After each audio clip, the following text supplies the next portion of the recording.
الحمد لله الحمد لله وحده والصلاة والسلام على من لا نبي بعده أما بعد فأعوذ بالله من الشيطان الرجيم بسم الله الرحمن الرحيم قال الله تعالى في القرآن المجيد والفرقان الحميد واعبدوا الله ولا تشركوا به شيئا وبالوالدين إحسانا وبذي القربى واليتامى والمساكين والجار ذي القربى والجار الجنب والصاحب بالجنب صدق الله مولانا العظيم اللهم صل على محمد عبدك ورسولك وصل على المؤمنين والمؤمنات يوم يقوم الحساب.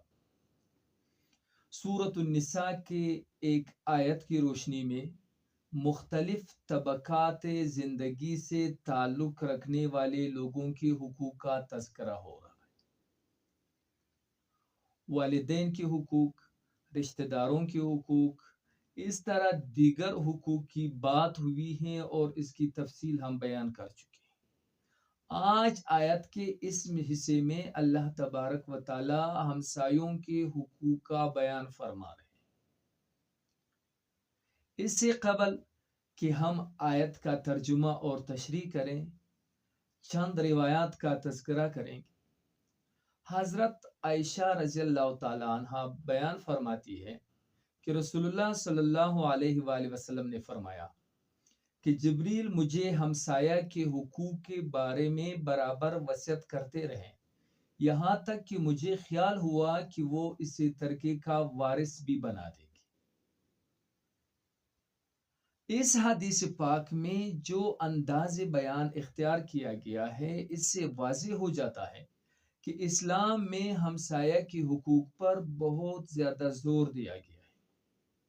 بات یہ ہے کہ ہمسایہ چونکہ گھر کے قریب رہتا ہے، اس لیے وہ دوسرے لوگوں کی نسبت بہتر طور پر دکھ سکھ کا ساتھی بن سکتا ہے. اسی طرح گھروں کے بہت سے اندرونی راز، وہ راز جو لوگ اپنے رشتہ داروں سے بھی چھپانے کی کوشش کرتے ہیں، ہمسایوں سے وہ راز چھپانے مشکل ہو جاتے ہیں. تو ایسی صورت میں اگر ہمسایہ بدباطن یا دشمن ہو تو وہ نہایت آسانی سے خاندان کو رسوا اور بدنام کر سکتا ہے. ہمسایہ کے حقوق پر زور دے کر اس بات کا بندوبست کیا گیا ہے کہ پاس پاس رہنے والے ایک دوسرے کے لیے راحت اور آرام کا باعث بنے اور ایک دوسرے کی ایذا رسانی سے بچے. اس کے علاوہ جس معاشرے میں ہمسائے کی حقوق ادا کرنے کا احساس ہوگا، وہاں غریب طبقات کی امداد کی صورتیں بھی پیدا ہوتی رہیں گی، اور غریب اور امیر کے درمیان جو فاصلہ ہے، جو اجنبیت کی خلیج ہے، وہ بھی پر ہوتی رہے گی، کیونکہ امیر ہمسایوں کو ہمسائے کے حقوق کی ادائیگی کے خاطر اپنے غریب ہمسائے سے ملنا جلنا اور معاشرتی تعلقات قائم کرنے پڑیں گے، جس سے آپس کی اجنبیت اور غیریت دور ہوگی، اور یہ ایسے ہی فوائد کے باعث ہمسائے کے حقوق ادا کرنے کی تائید فرمائی گئی. اب حضرت ابو شریح ادوی رضی اللہ تعالیٰ روایت کرتے ہیں کہ میرے دونوں کانوں نے حضور کا یہ فرمان سنا ہے، اور جب حضور فرما رہے تھے تو میری دونوں آنکھیں آپ کو دیکھ رہی تھی. آپ صلی اللہ علیہ وسلم نے فرمایا کہ جو شخص خدا اور آخرت کے دن پر ایمان رکھتا ہو، اسے چاہیے کہ اپنے ہمسائے کی عزت و تکریم کرے، اور جو کوئی خدا اور آخرت کے دن پر ایمان رکھتا ہو، اسے چاہیے کہ اپنے مہمان کی عزت و احترام کرے، اور جو کوئی خدا اور آخرت کے دن پر ایمان رکھتا ہو، اسے چاہیے کہ اچھی بات بولے یا پھر خاموش رہے. اب یہ روایت جو ابھی بیان ہوئی ہیں، بخاری اور مسلم دونوں نے بیان کی ہے، یہ متفقن علیہ حدیث ہے. اسی طرح حضرت ابو ذر غفاری رضی اللہ تعالیٰ عنہ روایت کرتے ہیں کہ رسول اللہ صلی اللہ علیہ وآلہ وسلم نے فرمایا کہ اے ابو ذر، جب تو شوربہ پکائے تو اس میں پانی زیادہ رکھو اور اپنے ہمسایوں کی خبرگیری کرو. اس سے معلوم ہوا کہ ہمسائے سے حسن سلوک کی ایک شکل یہ بھی ہے کہ اسے کچھ نہ کچھ دیا جائے، اسے تحفہ بھیجا جائے۔ تحفے کے معاملے میں بعض لوگوں کا خیال یہ ہے کہ اسے قیمتی تحفہ بھیجنا چاہیے، حالانکہ یہ کوئی ضروری بات نہیں۔ یہ ضروری نہیں کہ تحفہ ضرور قیمتی ہو۔ اپنی استطاعت کے مطابق جیسا تحفہ بھی انسان دے سکے دینا چاہیے، کیونکہ اس کا اصل مقصد دلوں میں باہمی الفت پیدا کرنا ہے، نہ کہ اپنے امیر ہونے کا اظہار کرنا ہے۔ اس لیے نہ تحفہ دینے والے کو یہ خیال کرنا چاہیے کہ کوئی قیمتی شے ہو تو تحفہ دوں، معمولی شے کیا دوں، اور تحفہ لینا خواہ مخواہ ایک قیمتی چیز ہو، یہ صحیح نہیں ہے۔ بلکہ تحفہ ایک ادنا چیز بھی ہو لیکن اگر اخلاص سے دیا جائے تو بس وہ قیمتی سمجھا جائے۔ حضرت ابو ہریرہ رضی اللہ تعالیٰ عنہ ایک روایت میں فرماتے ہیں کہ رسول اللہ صلی اللہ علیہ وسلم فرمایا کرتے تھے، اے مسلمان عورتوں، کوئی ہمسائی کسی ہمسائی کے لیے تحفے کو حقیر نہ سمجھے، چاہے وہ تحفہ بکری کا کھر ہی کیوں نہ ہو۔ اب بکری کا کھر کیا چیز ہے؟ کچھ بھی نہیں، ایک ادنا سے ادنا چیز ہے۔ تو آپ صلی اللہ علیہ وسلم فرماتے ہیں کہ اس تحفے کو بھی حقیر نہ سمجھا جائے۔ اب دیکھیے، رشتہ داری کی طرح ہمسائنگت میں بھی ترتیب کا دھیان رکھنے کی ہدایت دی گئی ہے۔ جس ہمسائے کا دروازہ زیادہ قریب ہے وہ حسن سلوک کا زیادہ مستحق ہے۔ حسن سلوک کے تو تمام ہمسائے مستحق ہیں، لیکن جو جتنا زیادہ قریب ہو وہ اتنا ہی زیادہ حسن سلوک کا مستحق ہے۔ اس لیے کہ حضرت عائشہ رضی اللہ تعالیٰ عنہ روایت کرتی ہیں کہ میں نے عرض کیا کہ یا رسول اللہ صلی اللہ علیہ وسلم، میرے 2 ہمسائے ہیں، تو میں ان میں سے کسے تحفہ بھیج دوں؟ آپ صلی اللہ علیہ وسلم نے فرمایا کہ جس کا دروازہ تجھ سے زیادہ قریب ہو۔ اب حضرت عائشہ رضی اللہ تعالیٰ عنہ کے اس بیان سے محسوس ہوتا ہے کہ اس وقت انہوں نے ایک ہی تحفہ بھیجنا تھا، چنانچہ حضور نے 2 ہمسایوں میں سے ایک ہمسائے کو زیادہ مستحق قرار دیا، اور وہ کون تھا؟ وہ ہمسایہ جس کا دروازہ زیادہ قریب تھا، اگرچہ تحفے کے حقدار دونوں ہی تھے۔ حضرت عبداللہ ابن عباس رضی اللہ تعالیٰ عنہ روایت کرتے ہیں کہ میں نے رسول اللہ صلی اللہ علیہ وسلم کو فرماتے ہوئے سنا ہے، آپ نے فرمایا کہ وہ شخص مومن نہیں جو خود پیٹ بھر کر کھاتا ہے اور اس کے پہلو میں اس کا ہمسایہ بھوکا ہوتا ہے۔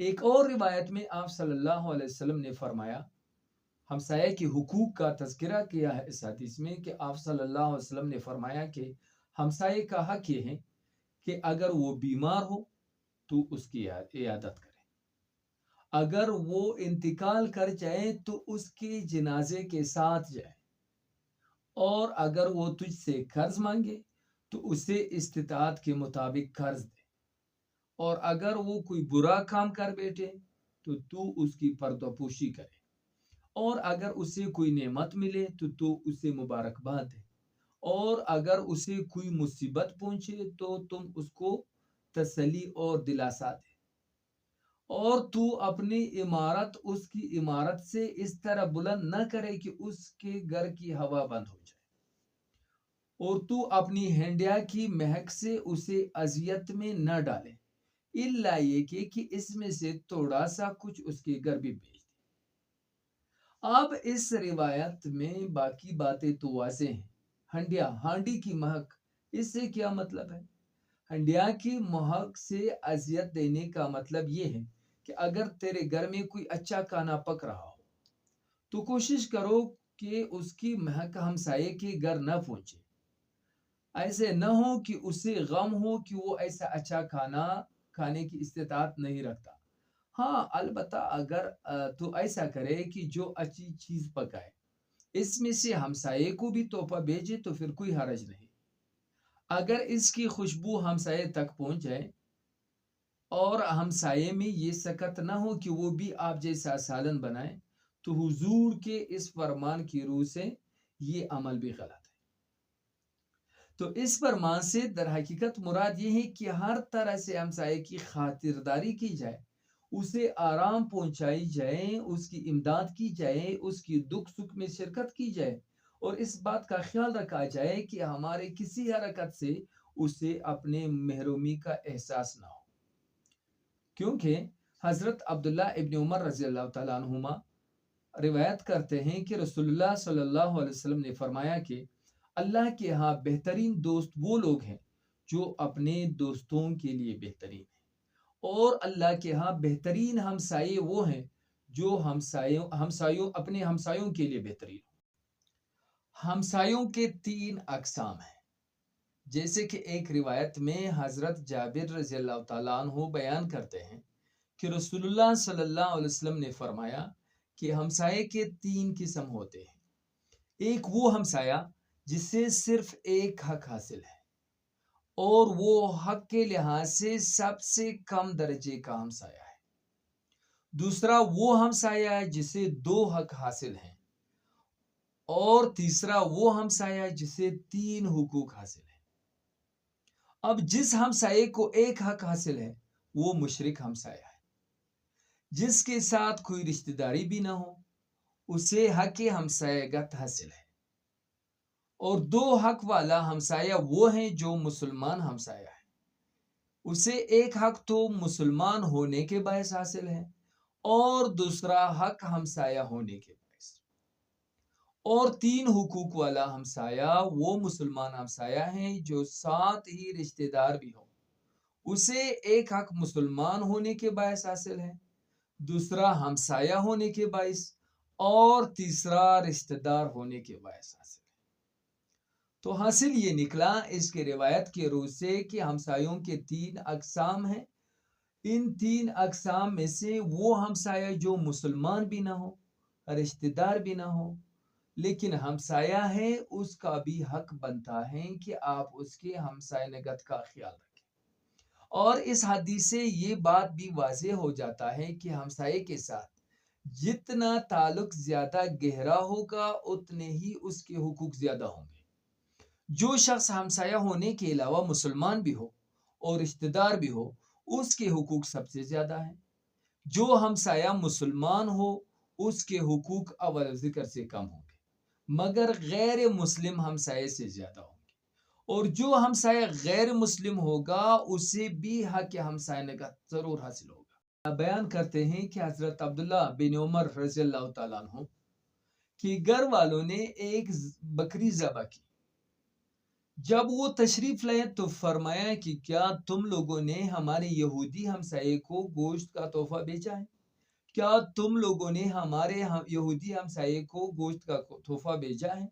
میں نے رسول اللہ صلی اللہ علیہ وآلہ وسلم کو فرماتے ہوئے سنا کہ جبریل مجھے ہمسائے کے معاملے میں برابر وصیت کرتے رہے، یہاں تک کہ میں نے گمان کیا کہ وہ ہمسائے کو وارث بنا دیں گے۔ سید سلمان ندوی رحمہ اللہ ہمسائے کے اقسام بیان کرتے ہوئے فرماتے ہیں کہ وہی محمدی صلی اللہ علیہ وسلم نے ہمسائے کے پہلو بپہلو ایک اور قسم کے ہمسائے کو جگہ دی ہے، جس کو عام طور سے پڑوسی یا ہمسایہ نہیں کہتے، مگر وہ ہمسائے ہی کی طرح اکثر ساتھ ہوتا ہے۔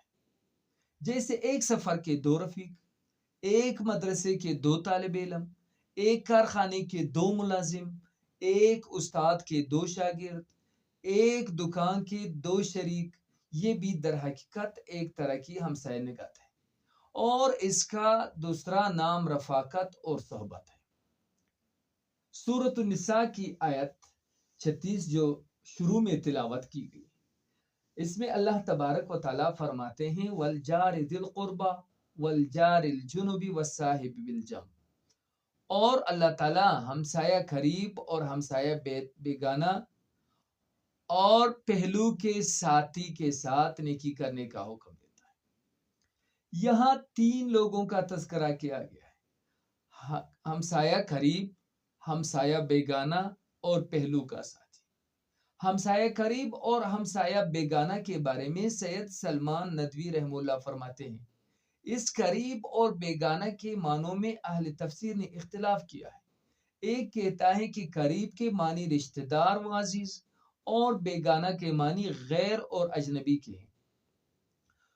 دوسرے کی رائے یہ ہے کہ نزدیک کے معنی ہم مذہب کے ہیں اور دور سے مطلب دوسرے مذہب والے ہیں، جیسے یہودی، عیسائی، مشرک وغیرہ۔ لیکن حقیقت میں یہ اختلاف بے معنی ہے۔ تعلیم محمدی صلی اللہ علیہ وسلم کا منشا یہ ہے کہ پڑوسیوں اور ہمسایوں میں ان کو ترجیح دی جائے گی جن کے ساتھ اس پڑوس اور ہمسایگی کے علاوہ محبت اور رابطے کا کوئی دوسرا تعلق بھی موجود ہو، خواہ وہ قرابت اور عزیزداری یا ہم مذہبی ہو یا کسی اور قسم کی رفاقت ہو۔ وصاحب بالجنب، اس سے مراد ہم نشین دوست بھی ہے اور ایسا شخص بھی جس سے کہیں کسی وقت آدمی کا ملاقات ہو جائے۔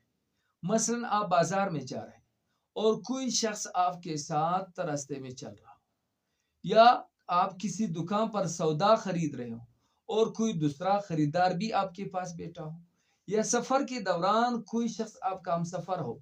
یہ عارضی ہمسایگی بھی ہر مہذب اور شریف انسان پر یہ حق عائد کرتی ہے، جس کا تقاضا یہ ہے کہ وہ حتی الامکان اس کے ساتھ نیک برتاؤ کرے اور اسے تکلیف دینے سے اجتناب کرے۔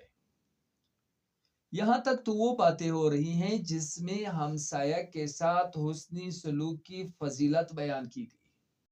حضرت ابو شریح رضی اللہ تعالیٰ عنہ سے روایت ہے کہ رسول اللہ صلی اللہ علیہ وسلم نے فرمایا، خدا کی قسم وہ مومن نہیں، خدا کی قسم وہ مومن نہیں، خدا کی قسم وہ مومن نہیں۔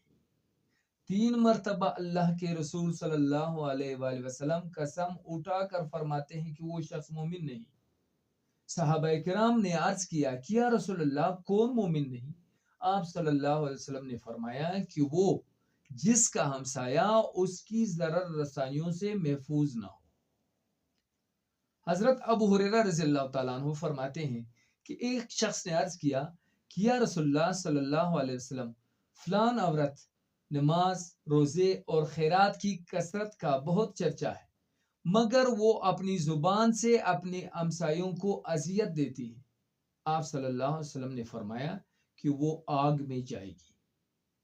اس شخص نے کہا کہ یا رسول اللہ صلی اللہ علیہ وآلہ وسلم، فلان عورت کے بارے میں ذکر کیا جاتا ہے کہ وہ کم روزے رکھتی ہے اور کم خیرات کرتی ہے اور کم نمازیں پڑھتی ہے، وہ بس پنیر کے ٹکڑے کی خیرات کرتی ہیں مگر وہ اپنی زبان سے ہمسایوں کو دکھ نہیں دیتی۔ آپ صلی اللہ علیہ وسلم نے فرمایا کہ وہ جنت میں جائے گی۔ حضرت انس رضی اللہ تعالیٰ عنہ روایت کرتے ہیں کہ رسول اللہ صلی اللہ علیہ وسلم نے فرمایا کہ وہ آدمی جنت میں داخل نہیں ہوگا جس کے ہمسائے اس کی شرارتوں اور ایذا رسانیوں سے مأمون نہ ہو۔ حضرت عبداللہ ابن مسعود رضی اللہ تعالیٰ عنہ روایت بیان کرتے ہیں کہ رسول اللہ صلی اللہ علیہ وسلم نے فرمایا، اس ذات کی قسم جس کے ہاتھ میں میری جان ہے کہ بندہ اس وقت تک مسلمان نہیں بن سکتا جب تک اس کا دل اور اس کی زبان مسلمان نہ ہو، اور کوئی شخص اس وقت تک مومن نہیں ہو سکتا جب تک اس کا ہمسایہ اس کی شرارتوں اور ایذا رسانیوں سے امن میں نہ ہو۔ حضرت ابو ہریرہ رضی اللہ تعالیٰ عنہ سے روایت ہے کہ آپ صلی اللہ علیہ وسلم نے فرمایا کہ کوئی ہمسایہ اپنے ہمسائے کو اپنی دیوار میں لکڑی گاڑنے سے نہ روکے۔ اور پھر حضرت ابو ہریرہ رضی اللہ تعالیٰ عنہ نے لوگوں کو مخاطب کر کے فرمایا کہ کیا بات ہے، میں تمہیں اس حدیث سے روکردانی کرنے والا پاتا ہوں، خدا کی قسم میں اس حدیث کو تمہارے دونوں شانوں کے درمیان پھینکوں گا۔ مطلب یہ حضرت ابو ہریرہ رضی اللہ تعالیٰ عنہ کا ہے کہ آپ لوگ اس روایت سے روکردانی کرتے ہو، میں اسے برابر تمہیں بیان کرتا رہوں گا۔ ایک اور روایت میں ہے کہ رسول اللہ صلی اللہ علیہ وسلم نے فرمایا کہ قیامت کے دن سب سے پہلے 2 شخص جو آپس میں جھگڑ رہے ہوں گے وہ 2 ہمسائے ہوں گے۔ ایک اور روایت ہے حضرت ابو ہریرہ رضی اللہ تعالیٰ عنہ سے کہ ایک شخص رسول اللہ صلی اللہ علیہ وسلم کی خدمت میں حاضر ہوا اور اپنے ہمسائے کی شکایت کی۔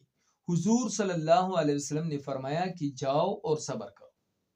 وہ شخص پھر 2 مرتبہ یا 3 مرتبہ اور آیا تو حضور نے فرمایا کہ جا اور اپنا سامان راستے میں ڈال دے۔ چنانچہ اس نے اپنا سامان راستے میں ڈال دیا، گویا وہ اس گھر کو چھوڑ کر جا رہا تھا۔ لوگ اس سے اس کا سبب پوچھنے لگے تو وہ انہیں اپنی بات بتانے لگے کہ اس طرح ہمسائے نے مجھے تنگ کر رکھا ہے۔ اس پر لوگ اس کے ہمسائے کو لون تون کرنے لگے اور بدوا دینے لگے کہ خدا اس کو ایسا کرے، خدا اس کو ایسا کرے۔ پھر اس کا ہمسایہ اس کے آس پاس آیا، اس کے قریب آیا اور اس سے کہا کہ چل اپنے گھر چل، اب لوٹ جاؤ، تو مجھ سے اب کوئی بات نہیں دیکھے گا جو تمہیں ناپسند ہو۔ اب دیکھیں اتنے سارے روایات، قرآن کی آیتیں، ان تمام باتوں سے یہ بات واضح ہوتی ہے کہ ہمسائے کا دوسرے ہمسائے پر بہت ہی زیادہ حق ہے۔ یہاں تک کہ آپ صلی اللہ علیہ وآلہ وسلم نے فرمایا کہ جبریل بار بار آ کر ہمسائے کے بارے میں ہدایات دے رہے تھے، وصیت کر رہے تھے کہ مجھے یہ گمان ہوا کہ ہو سکتا ہے کہ ہمسائے کو حق میراث میں شریک بنایا جائے۔ اب اگر ہم ہمسایوں کے حقوق ادا کریں، ہر ایک اپنے ہمسائے کے حقوق ادا کرے، تو دنیا میں بھی ہمارا معاشرہ جدت پذیر بن جائے گا۔ ہمارے محلے میں، ہمارے آس پاس جتنے بھی مسائل ہیں، اس کا بنیادی وجہ ایک ہی ہے کہ ہم ہمسائیگی کا خیال ہی نہیں رکھتے۔ اگر میں آپ کا خیال رکھوں ہمسایہ ہونے کے ناطے، آپ میرا خیال رکھیں ہمسایہ ہونے کے ناطے، میں آپ کو ترجیح دے دوں، آپ مجھے ترجیح دے دیں، تو پھر ہمارے درمیان کوئی جھگڑا، کوئی لڑائی، کوئی رنجش، کوئی ٹسل نہیں ہوگا۔ اللہ تعالی ہم سب کو صراط مستقیم پر چلنے کی توفیق عطا فرمائے۔ وآخر دعوانا ان الحمد للہ رب العالمین۔